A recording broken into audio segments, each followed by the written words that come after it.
కళాకారులందరికీ కూడా ఆ కళాకారుల తరఫున పోరాటం చేస్తున్న జాయింట్ యాక్షన్ కమిటీ సభ్యులకు, వేదికపై ఉన్నటువంటి ఆత్మీయ కళాకారులకు, మరి నాయకులకు అందరికీ కూడా ప్రత్యేకంగా ధన్యవాదాలు చెప్పుకుంటున్నాం. కానీ ధన్యవాదాలు చెప్పుకునేంత పరిస్థితి లేకపోవడం ఈరోజు. దయచేసి మేము స్వామీజీలము, అందరి మేలు కోరేటటువంటి వాళ్ళము. దయచేసి మరి కళలు అనేవి అంతరించిపోతే మానసిక కలత పెరిగి సమాజం మరింత రోగగ్రస్తం అవుతుంది.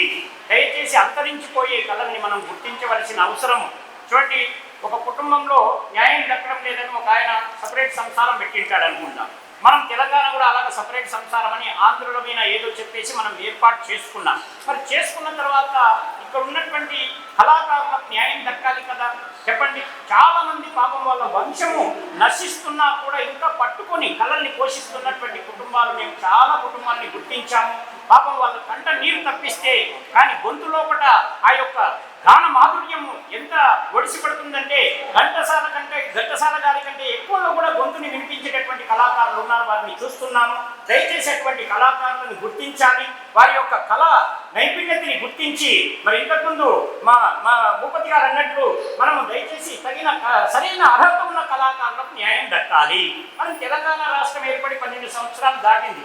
మరి సరే, కేసీఆర్ గారు, రేవంత్ రెడ్డి గారు, మేము పార్టీల పరంగా ఎవరిని ఏమనలేము. కానీ తెలంగాణ అభివృద్ధి ఎంతవరకు సాగింది, అందులో కళాకారులకు ఎంత న్యాయం దక్కింది అనేటటువంటి విషయాన్ని గమనిస్తే, ఇప్పుడే నేను రవీంద్ర భారతి వాళ్ళకు మరి 15 రోజుల అప్లికేషన్ పెట్టుకొని మరి కళాకారులందరూ కూడా వాళ్ళ కళ ఇప్పుడు ఉన్న ఇంత క్లియర్గా ఉన్న అన్ని జిల్లాలకి వచ్చినటువంటి వాళ్ళు మరి రవీంద్ర భారతిలో ఎవరైనా కళ ప్రదర్శించారమ్మా ఈ 99 రోజులలో? చూడండి, మరి ఎవరు ప్రదర్శించలేదు. మరి ఎవరు ప్రదర్శించారు చెప్పండి. మనం దయచేసి ఏదో మనల్ని మనం పొగిడేటటువంటి వాళ్ళని తీసుకొచ్చి వేదిక పైన పెట్టి మనం ఏదో కళ జరిగి 99 రోజుల నుండి చిన్న సమయం చెప్పండి. పోనీ ఏదన్నా వెబ్సైట్లో కానీ ఆన్లైన్లో కానీ సమాచారం ఏమైనా ఉందా? బడ్జెట్ ఎంత కేటాయించారు, ఏం చేస్తున్నారు చెప్పండి. మనకు మనం ఆత్మవిమర్శ చేసుకోవాలి. మనం పాలకులకు సమన్యాయం చేయాలి. దయచేసి ఎప్పుడే కానీ సమన్యాయంలో ప్రధానంగా తెలంగాణ ఏర్పాటు చేసుకున్న తర్వాత తెలంగాణ కళాకారులను అడగకపోతే దయచేసి ప్రజలు మనకు ఎలా ఓటేస్తారు చెప్పండి.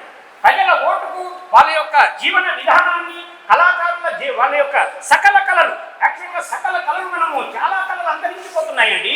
మనం దయచేసి ఒక కల్చరల్ పాలసీ, ఒక సంస్కృతికి సంబంధించిన ఒక పద్ధతి, మన యొక్క ఫ్యూచర్ ఏంటి అనేది ప్రజలకు వివరించాలి కదా.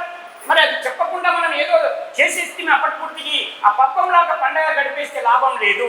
దయచేసి అదేవిధంగా కళాకారుడు తన గ్రామంలో, తన జిల్లాలో అక్కడ కళ ప్రదర్శిస్తే ఆయనకు వచ్చేటటువంటిది నువ్వు ₹1,00,00,000 ఇచ్చినా రానిటువంటి ఒక ఆనందం అనేది లభిస్తుంది. ఇక్కడ మనం రవీంద్ర భారతిలో పెట్టుకున్నాం. ఒక కళాకారుడు వస్తే పాపం ఉండడానికి మనకి ఇక్కడ వసతి ఏర్పాటు చేయాలంటే మనకు ఖర్చు ఎక్కువ అవుతుంది.